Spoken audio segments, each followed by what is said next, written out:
screaming and best laugh that way. And my associate bar of 10 equals nothing at all. All right, so we get to 135. Alas, our wolf is caged. I'm not going to read this document. This is the document. They arrest him. The wolf is caged. 12/30/2022. Approximately 1 a.m. in the morning. The wolf is finally caged. 135. But we are going to 136. 130? 136. I don't know. 132. Murphy is released at 9 p.m.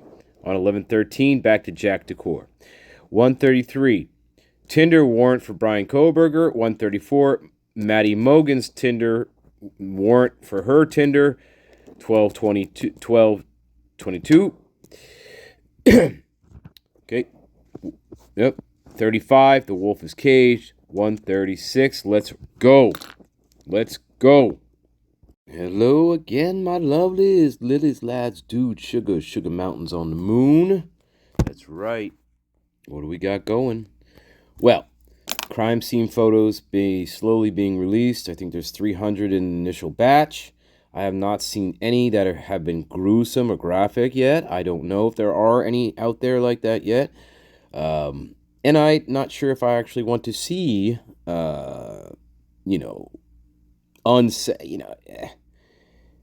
That, well, hey, that's a personal choice for everybody. I have to ask myself, what's the point of me wanting to look at that? And, so anyway, that's the question I need to ask myself. You know what I mean? Why do I want to look at that, right? If it's just to get some sort of gore dopamine hit, well, no, that's not a good reason, right? not for me anyway. But yeah, I don't know. We'll see. We'll see what comes out. I don't know in that close to 300 batch. I don't know if any are uncensored. I don't know.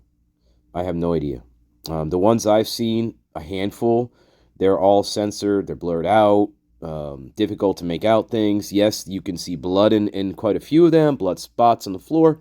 The one picture I am most curious to see, if they even did this, is I want to see some latent Vans shoe print by Dylan's door. I want to see that photograph. Okay? The gore I don't really care about, but I want to see that photograph by her door.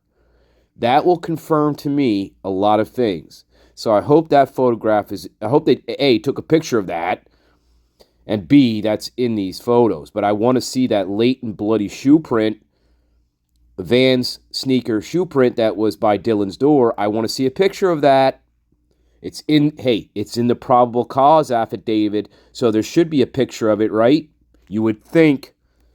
Anyway, getting back to the docs, okay? 135, we have the wolf is finally caged. Well, BK, right? The fake lone wolf. He is finally captured, 1 a.m. Payne is there, and it was Gunderson, I believe. And they say they interview him for 45 minutes. Okay, so that's pretty much what that document's about. It says, see Sergeant Gunderson's report for more detail on the interview. So we'll see if that comes up. So that's 135. 136 is a beast. Document 136 is a beast. It's 7 pages long, guys. So we're going to have to get through this. 7 fucking pages. Yeah, 7 pages. So here we go. We're not going to waste any more time. So we did 130. Skipped these. 135. He's captured, arrested, 1 a.m., 12:30. And now we're on to 136, okay? So 130, we're doing 136. All right, let's go. Here we go. Nice and blurry. Great. All right, here we go. So, Brett Payne put in way late, February 1st. Of course, Brian he's in jail. Brett Payne. 136. Kohberger information and cell phone search warrants. So here's the narrative. Yes, here's the narrative. 7 pages. Let's go. Here's the narrative. This is Payne.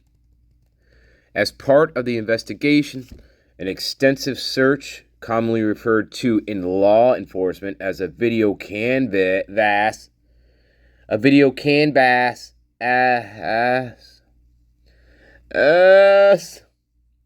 was conducted in the area of the King Road residence. This video canvas was to obtain any footage from the early morning hours of the 13th in the area of the King Road house and surrounding neighborhoods in an effort to locate the suspects or suspect vehicles or vehicle traveling to or leaving from the King Road residence.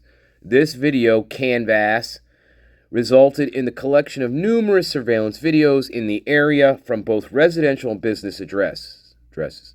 I have reviewed numerous videos that were collected and have had conversations with the other MPD officers, Idaho State Police detectives, and FBI agents that are similarly reviewing footage that was obtained. Okay, so we're all looking at this stuff, right? Right.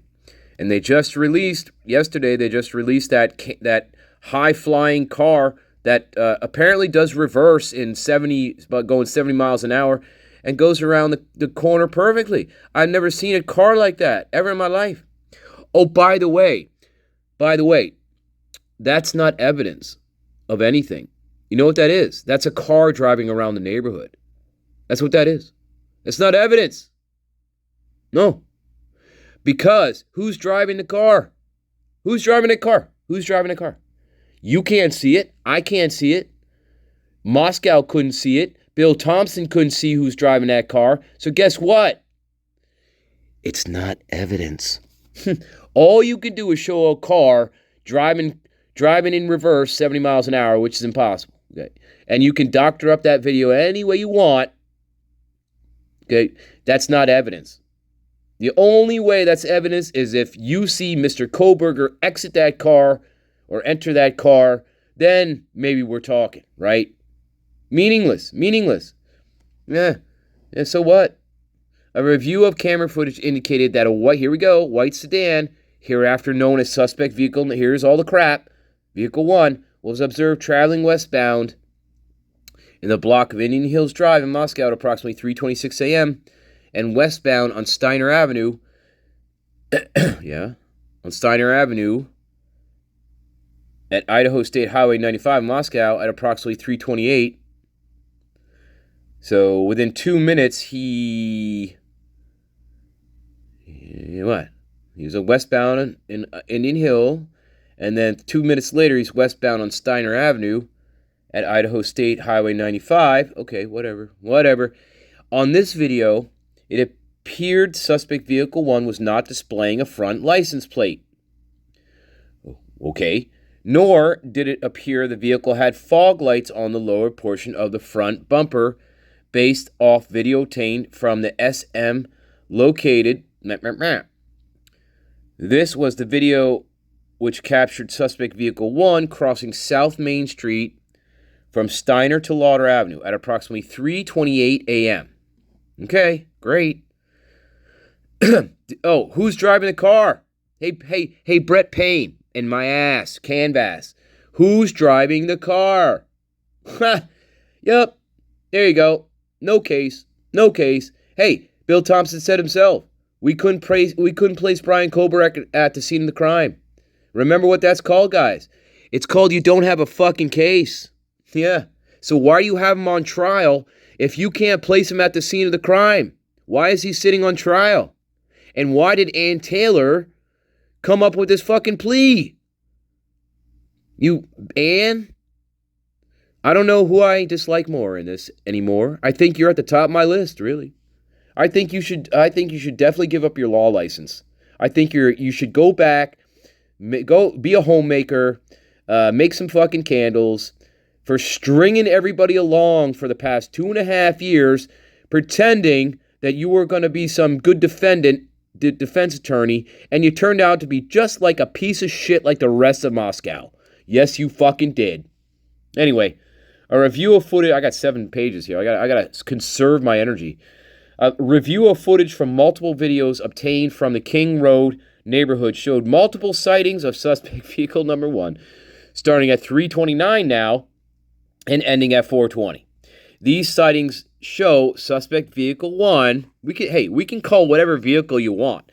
We can call it whatever you want to call it. You don't know who's driving the car, so it's irrelevant. It's not evidence. Okay? All you can say is, oh, we saw this white car driving around the neighborhood. That's all you can say. That's all you can say. That's all you can testify to, by the way. You cannot say Brian Kohberger was in that car, can you? Nope. Once again, Ann Taylor, I hope you give up your law license. You're an idiot.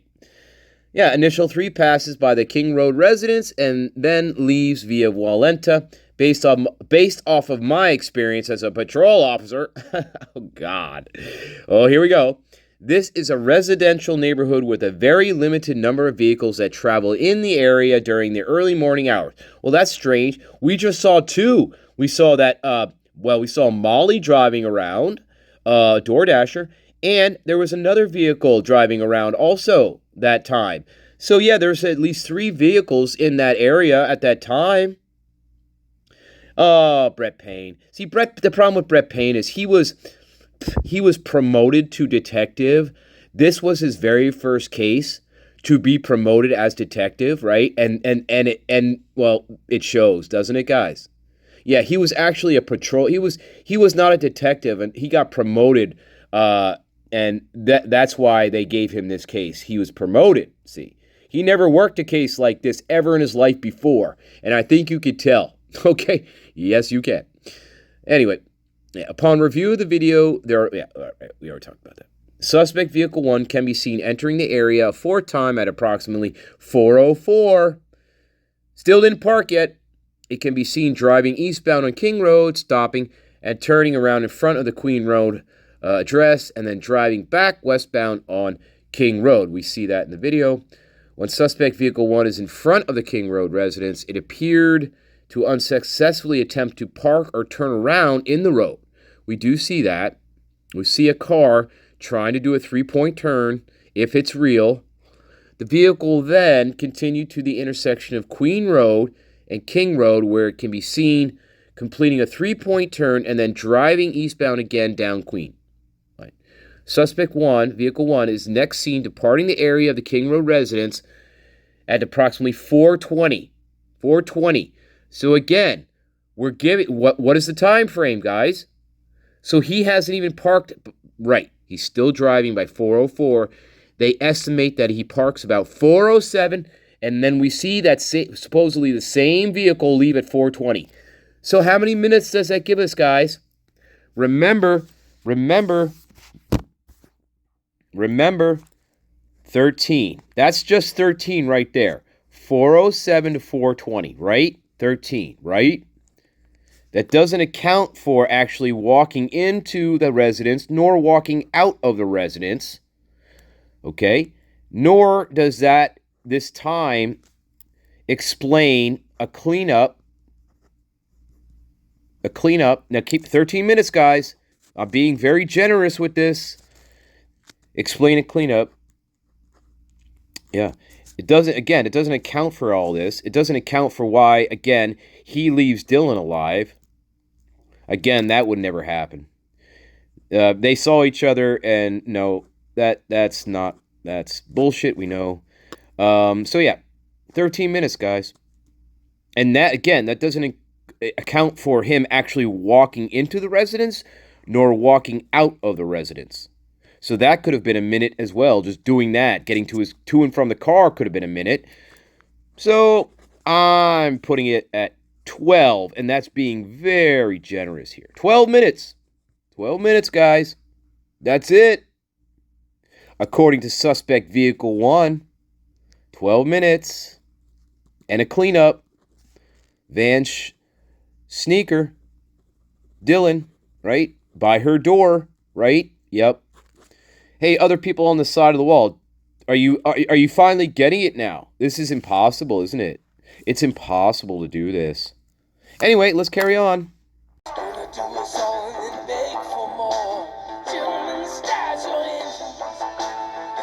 outside, but it's darker within. All right. At a high rate of speed, 420, right.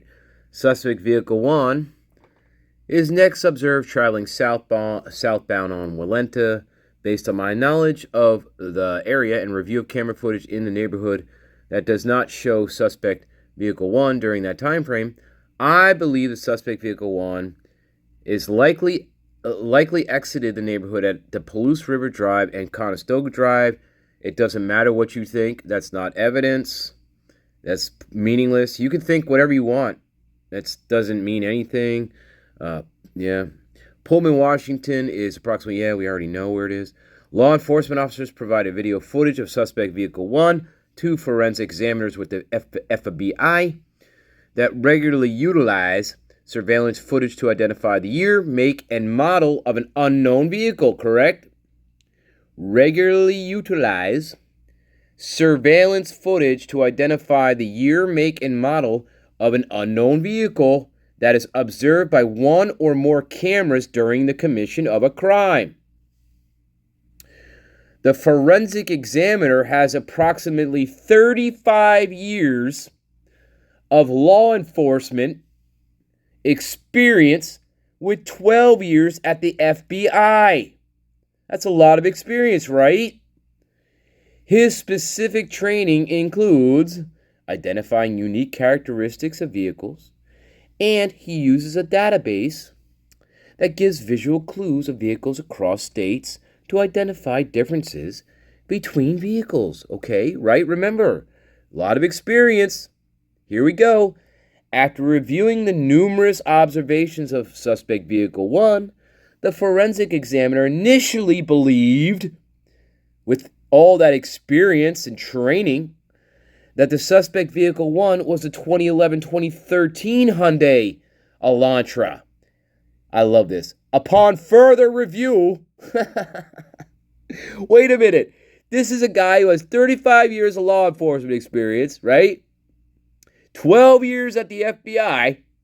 This is his sole job, and he somehow messed up the years, guys. Gee, I wonder how that happened. Huh? Weird, right? Upon further review, he indicated it could also be a 2011-2016 Hyundai. Hey, and if that doesn't fit, you know what we could do? We can make it 2011 to 2020 if we need to, right? This is how things work in FBI. Is this how things work in law enforcement? All we have to do is just extend the years. we effed up. This is not the right car, but so here's what we're going to do. We're just going to expand it to fit. See? Yeah, that's 35 years of experience for you. Uh-huh. Yeah, that's not shady at all. By the way, you don't need 3 spaces between the periods there. That's see, again, they don't know how to write. Yeah. So anyway, yeah, they extended it, right? As a result, shocking.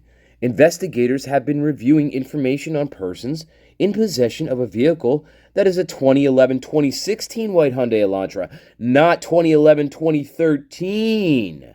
See, we got to have Brian in this. See? So we got to extend our search by 3 years, guys. We have to, or else we're not going to get to the lone wolf, are we? No. No, we're not. So we have to push this out 3 years. And that comes from 35 years of law enforcement experience, 12 of which is with the FBI, doing exactly this. So there you go. Yeah. Investigators were given access to video footage on the Washington State campus, located in Pullman. A review of that video indicated that approximately 2:53 a.m. on the 13th, a white sedan, which is consistent with the description of the white Elantra, known as, again, suspect vehicle 1. You can name it whatever you want. I'm going to call it Brett Payne's pain in my ass Scooby-Doo Mystery Machine Vehicle 1. That's what I'm going to call it. You can name it whatever you want. You can call it suspect. You can call it Scooby-Doo. It don't matter. It's not evidence. It's not. All you're doing is showing a car driving around. That's all you're doing. You can't show who's driving the car. It's not evidence. Yeah. Anyway, don't matter. It don't matter. Yeah. The forensic examiner identified the vehicle observed in Pullman as being a 2014-2016 Hyundai Elantra. Sure, whatever. At approximately 5:25 a.m., a white sedan, which was consistent with the Scooby-Doo Mystery Machine, was observed on 5 cameras in Pullman, Washington, and on Washington State University campus cameras. The first camera that recorded the white sedan was located at Johnson Road in Pullman. The white sedan was observed traveling northbound on Johnson Road. Johnson Road leads directly back to the West Palouse River Drive in Moscow, which intersects with Conestoga. The white sedan was then observed turning north on Bishop Boulevard and northwest on SR 270. At approximately 5:27 a.m., the white Elantra was observed on cameras traveling northbound on Stadium Way at Nevada Street. Interesting, Nevada. Reno, Stadium Way at Grimes Way, Stadium Drive at Wilson Road, and Stadium Way at Cougar Way. Lovely. Yeah, great. So what? Again, so what? It doesn't matter. Whoever this car belongs to, we don't know. It doesn't matter what they're doing here. Here's what they could be doing. They could be doing wheelies in the middle of the road from 5:27 a.m. till whenever. It doesn't mean they committed the crime. Guys, these people are so dumb on the opposite side of the wall. They think this is evidence of something. It's not. This is just a car driving around. That's all it is. Oh, other people on the side of the wall. Who's driving the car? You can't say Kohberger. No, you can't. You idiots. Not evidence. Anyway, let's carry on. On 11/25, 12 days after the unalivings, MPD asked area law enforcement agencies to Abolo to be on the lookout for a white Hyundai Elantra in the area. On November 29th, at approximately 12:28 a.m., Washington State University police officer Daniel Tiango Maishlango queried, now he's doing this at 12:30, I guess he's bored, queried white Elantras registered at Washington State. As a result of that query, he located a 2015 white Elantra with a Pennsylvania license plate. This vehicle is registered to BK, hereafter Kohberger, the lone fake wolf residing at Pullman, Washington. And it's approximately 3/4 of a mile from the intersection of Stadium Way and Cougar Way. Last camera location that picked up the white Elantra. So what? The same day at approximately 12:58 a.m. Okay. So 30 minutes later, Washington State Officer Curtis Whitman was looking for white Hyundai Elantras and located a 2015 white Hyundai Elantra at apartment complex in Pullman in the parking lot. See, this is the kind of shit they were doing. Guys. So these two idiots, these two campus cops, right? Supposedly they gotta be on the lookout. And so what they're doing, they're like, oh, hey, let's try to find some white Hyundai Elantras. So that's what they're doing here at 12:58 a.m. in the morning. And so then one of the idiots actually goes to the campus, the apartment complex, and finds Kohberger's car that they just pulled up for no reason. Yeah, that's what they did here. Upon receipt of this information, see, here we go. I reviewed Kohberger's Washington State driver's license information and photographed via driver's license query for that name. Here we go. This license indicates that Kohberger is a white male with a height of about 6 feet and weighs approximately 185 pounds. Additionally, the photograph of Kohberger shows that he has bushy eyebrows. That is not evidence. That's an opinion. That's an opinion only. Anybody can get up on that stand and say, well, his eyebrows are bushy. They're not bushy. They're like, this or that. This is not evidence. Again, Payne is a fucking retard. He's an idiot. They should have demoted him back to traffic school after this. Cop, whatever, writing up tickets. It doesn't matter what you think it is. I see the license. And I don't think that at all. So, again, not evidence of anything. My opinion is not evidence of anything. Right? Other people on the side of the wall. It doesn't matter. Because I can say, oh no, they don't look bushy. Yeah, because it's subjective. Anyway, Kohberger's physical description is consistent with description of the male Dylan saw inside the King Road residence. Bullshit. The prime, here we go. We already knew this. They took everything the prime said at face value. They wanted to get the lone wolf. They decided upon Brian, and they're using Dylan's all her lies in her testimony to create that narrative. See, that's what... So Dylan is driving the story in everything here. She's driving the story. They take her at face value. They don't question her if she's lying. They don't question if she's one of the prime suspects.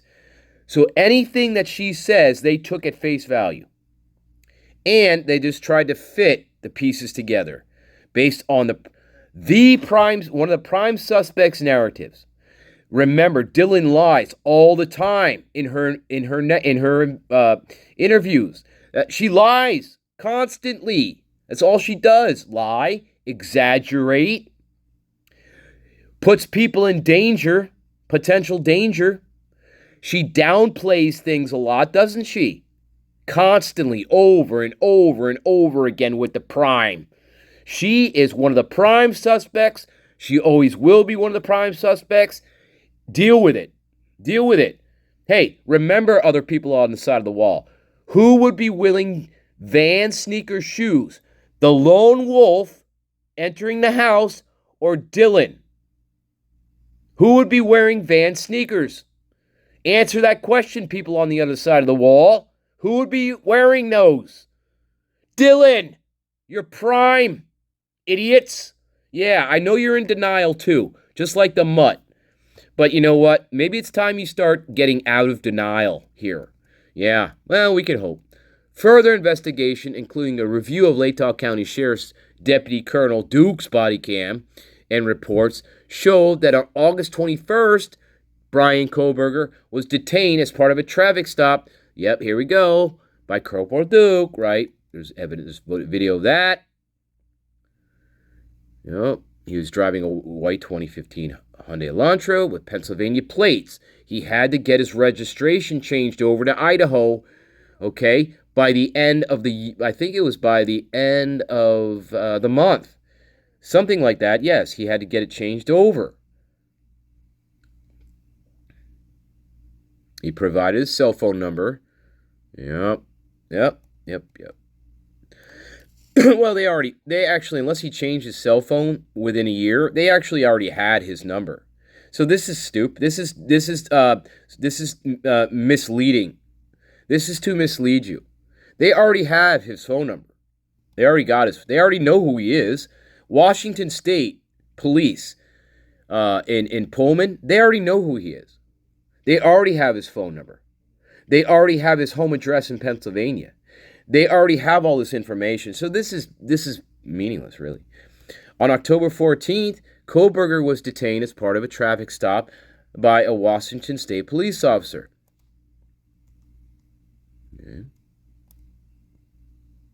Okay. Yeah, we saw that too. Kohberger was detained, right. Upon review of that body cam and report of the stop, Kohberger was the sole occupant and was driving a white 2015. Great. You're still not proving anything, right? There's still no proof of anything. On November 18th, according to Washington State licensing, Kohberger registered the Elantra with Washington and later received a plate because he had to. His registration was expiring.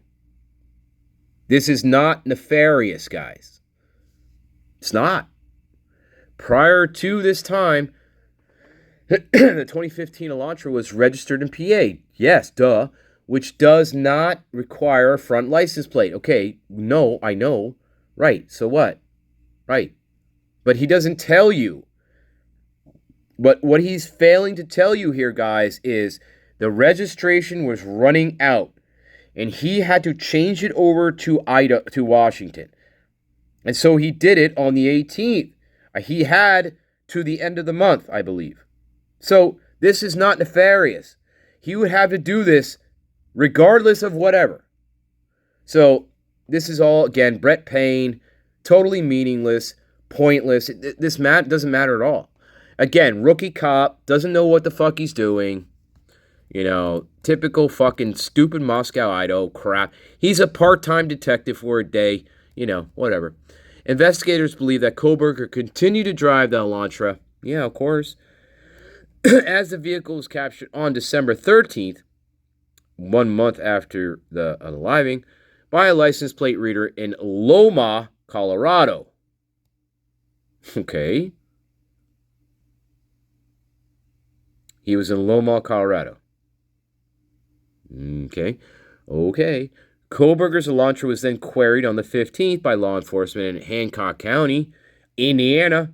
It was later learned that this query was a result of a traffic stop in Hancock, wherein Kohberger was the driver of the white Elantra, right, with his father as the passenger, right. Kohberger was stopped again 9 minutes later in Hancock County and released without citation or further, right. He was supposedly tailgating. Yeah, so what? On December 16th, at approximately 2:26 p.m., surveillance video obtained by request of FBI agents in Pennsylvania showed Kohberger's Elantra in Albrightsville. Yeah, right. The only visible occupant of the vehicle was a white male whose description was consistent with Kohberger. Kohberger has family there. Duh. Yep. Based on the information provided on the Washington State University website, Kohberger was a PhD student. We already know that.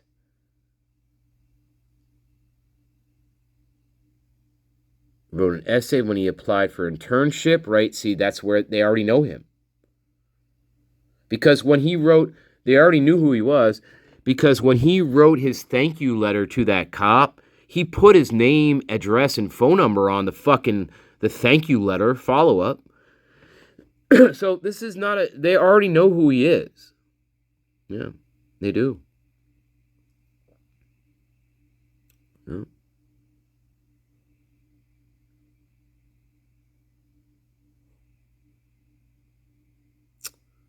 What was that? Okay. Yeah, November 13th, between 3 and 5.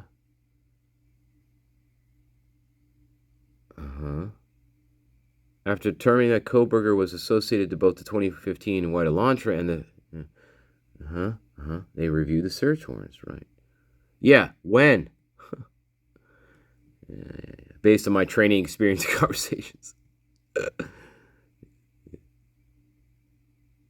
Individuals can either leave their cell telephone at a different location before committing a crime or turn their cell phones off prior to going to a location to commit a crime. This is done by subjects in an effort to avoid alerting law enforcement that a cell device associated with them was in a particular area while where a crime is committed. Right, but again, you can turn it off, but the cell phone is still doing things here. See, again, Moscow idiots. This is all a sham. Just because I turn my cell phone off doesn't mean it's still not doing things. Just saying. I also know that on numerous occasions, subjects will surveil an area. Well, no, you don't know that because first of all, you just got promoted to detective for this very case. So your experience is extremely limited, idiot. So I don't believe that at all. To me, this is your very first day on the job. And now you have no idea what you're doing. You got 4 unalive people. You got the president of the university breathing down your neck. You know, everybody's worried about losing their fucking income in the town, right? Yeah, Brett Payne. Brett Payne was the fall guy. He really was kind of the second fall guy in this because he's an idiot and he had no experience investigating anything like this. So yeah. Yep. Whatever. On December 23rd, I applied for, was granted a search warrant for historical phone records between the 12th, 12 a.m., and November 14th for the 8458 phone held by the phone provider AT&T. Yeah, the timing advanced records, right? Okay, approximately 24 hours preceding and following the times of the homicides. When was that again? December 23rd. Oh, I thought they didn't keep their records until, I thought they disappeared. Or some bullshit like that right after a certain period of time. Received records for the phone. Yeah. Right. Okay, great. Account has been open since June 23rd, 2022. CSLI data. After receiving this info, I consulted with FBI special agent, certified as a member of the cellular analysis survey team, CAST. Members of historical CSI are required to pass extensive training that includes both prior to be certified with CAST, as well as completion of yearly certification requirements. Additionally, the FBI CAST special agent that I consulted with has over 15 years of federal law enforcement experience, which includes 6 years with the FBI. From information provided by CAST, I was able to determine estimated locations for the 8458 phone from November 12th to November 13th, the time period authorized by the court. But you didn't. Okay, so you didn't get the advanced timing, right? See, right. They're using this data, but they're not using the more specific data, and they're doing that on purpose here, guys. Okay. Yep.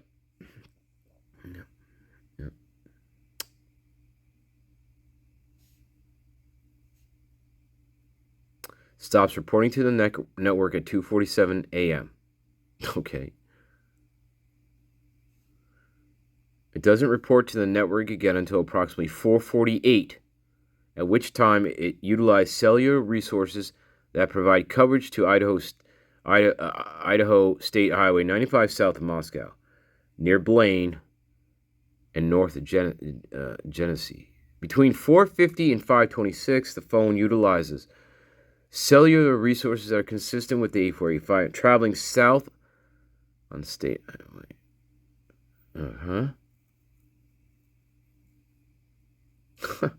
Whatever. You're not using the best data that you can, and you're not using all the cell phone towers. So this could be easily challenged, especially if Cy Ray was able to get on the stand and discuss advanced timing records. This would all be blown to hell. It would be. This would all be blown to hell. Yep. Thanks, Ann. Thanks, Ann Taylor, for selling your selling your client up the river for no reason. Yeah. When they didn't have a case.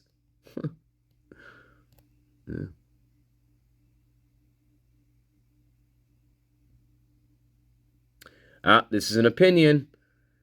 2:47 a.m. to 4:48 is consistent with Kohberger attempting to conceal his location during the quadruple unaliving that occurred on the King Road residence. That's not evidence. That's not evidence. That's an opinion. That's all it is. That's all it is. That's not evidence. So what? I could have a million opinions. I could say no, he wasn't attempting to conceal anything. Right? Cy Ray can get up there and say no, he wasn't trying to conceal anything. It's not evidence, guys. So fucking what? That's just Mr. Pain in my ass's opinion. And his opinion doesn't really mean anything. It really doesn't. It's not evidence. Anyway. Yeah.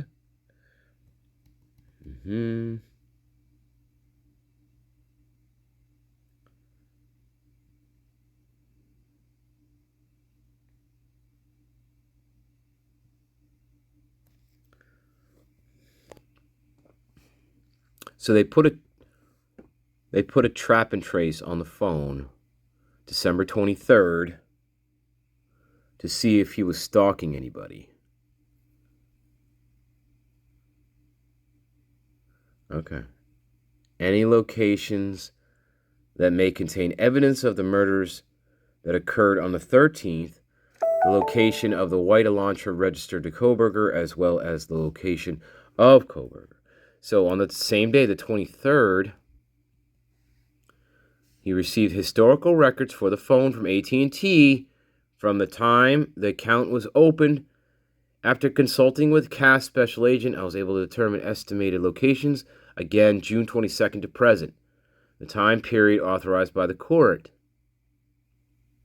Still, you're using data that's old. You're using data that's just not as specific as the timing records. So what? This doesn't, again, so what? This doesn't prove anything. This doesn't prove a crime. Yeah. Stop. Okay, so what? Yeah. Coverage to Kate's Cup of Joe coffee stand. Okay, so he got a cup of coffee. Okay. And? Right? And he drove past Kate's Cup of Joe at a time consistent with the cellular data, consistent with, not the same as, consistent with, I love how they try to get around things, consistent with vehicle 1, consistent with cellular data from the 8548 phone, not the same though. You can't say it's the same. That, again, no evidence here. 12:46 p.m., cell data, so on. Albertson grocery store. Yep. Went to the grocery store. Yep. And then they skip. Oh my God.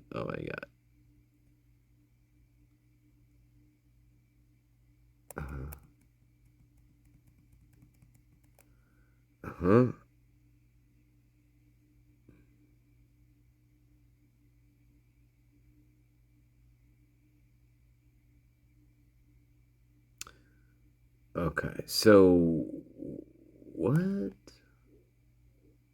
the fuck?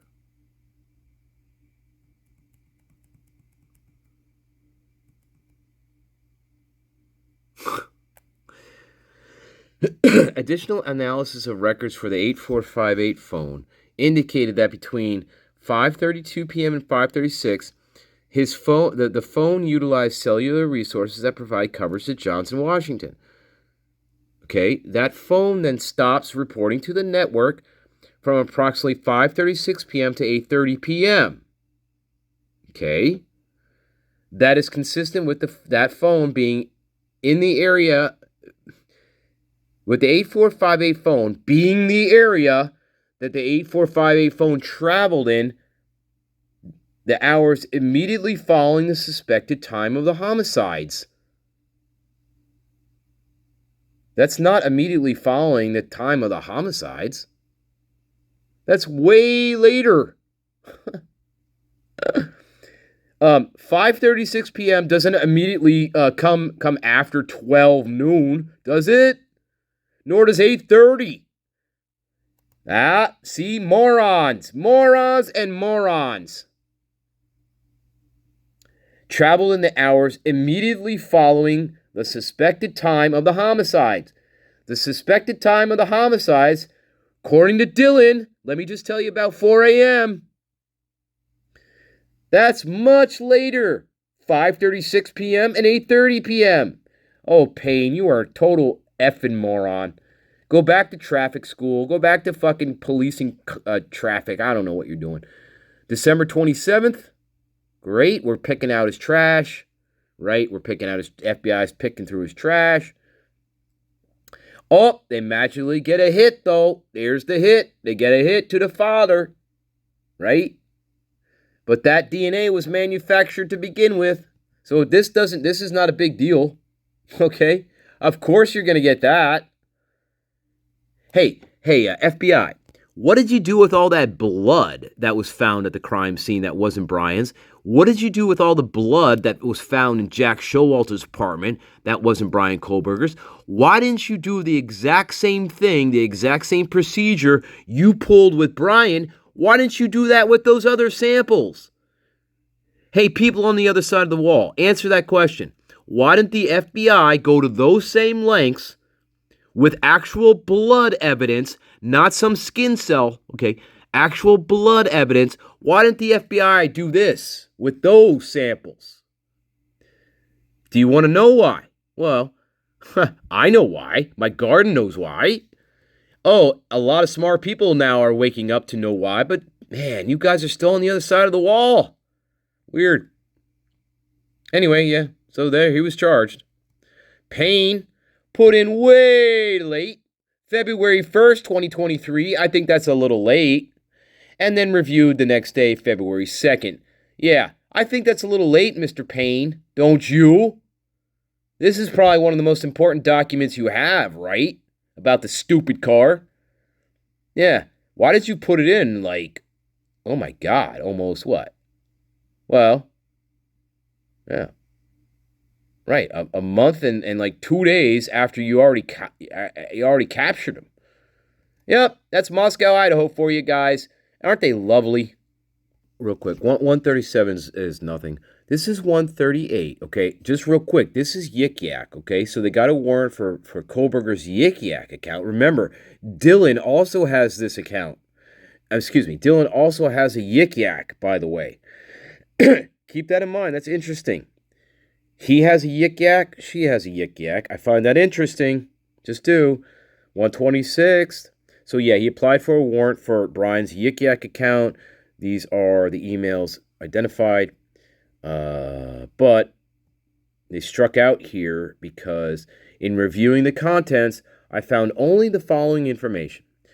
Poster phone number, poster UID, and then date joined. October 11th, 2022. Interesting. Okay.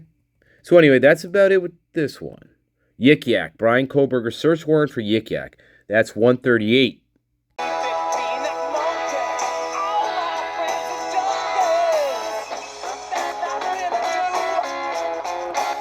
All right, we're going to leave this segment off at 139. Document 139. Maori. February 2nd, way after the wolf is captured. Right, 126. And that shit, of course. Now, this is a Dropbox warrant for Kohberger. Okay, so they got a warrant for his Dropbox account, right? And I find this very interesting. I'm skipping down here. There are 3 files in the account, right, that they found. 2 appear to be associated with using the Dropbox service, okay? The third was an MP4 video titled Kids for Cash. In honor of that, I'm going to name this video Kohberger's for Cash because, listen, this appears to be a movie released in 2013, that same year, and IMDb.com provides the following as a summary of the movie. Kids for Cash is a riveting look behind the notorious judicial scandal that rocked the nation. Beyond the millions paid and high-stakes corruption, Kids for Cash exposes a shocking American secret. In the wake of the shootings at Columbine, a small town celebrates a charismatic judge. Well, not quite the same as this one. This judge, in this case, is he's a vampire. Salem's Lot, who is hell-bent, well, that fits him, who is hell-bent on keeping kids in line until one parent dares to question the motives behind his brand of justice. This real-life thriller reveals the untold stories of the masterminds at the center of this scandal and corruption, and the chilling aftermath of lives destroyed in the process. All right? This is a stunning emotional roller coaster. is what it should say. Okay, so the warrant return receipt, affidavit completed. Great. Right. Maori, February 2nd, reviewed by Payne. February 2nd, way after the wolf is captured. We're looking at his Dropbox. And I find this movie to be very interesting that he's watching. Kids for Cash. It very much, well, there's a lot of similarities between this movie that he's watching and this case, believe it or not. So anyway, we're going to call this video, because of that, Kohbergers for Cash. That's right, babies. Oh, we got much more coming later. Much more, babies. You need to stick around and stay tuned. I love you all. Bye-bye. Real quick, we covered 130.